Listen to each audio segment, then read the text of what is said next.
Palace of the Zapata.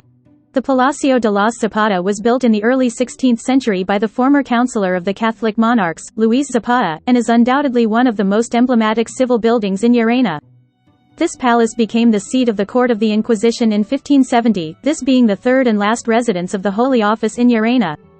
The inquisitorial seat of Llerena had jurisdiction over 527 towns and places, including the bishoprics of Plasencia, Coria, Badajoz and Ciudad Rodrigo, as well as the priories of Santiago and Alcántara.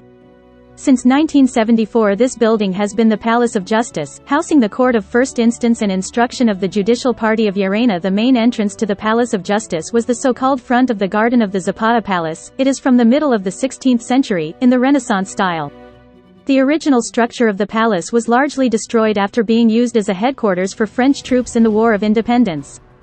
At this historical moment, most of the most noble area of the palace disappeared, such as its main plateresque-style courtyard or the chapel and the rooms that according to the descriptions that are preserved were richly decorated and covered by artistic carved and gilded coffered ceilings.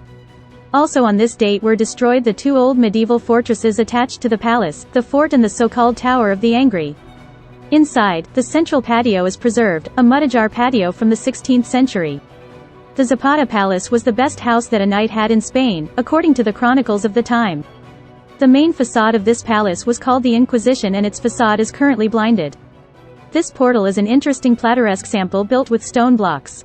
On this facade there is a square lookout tower.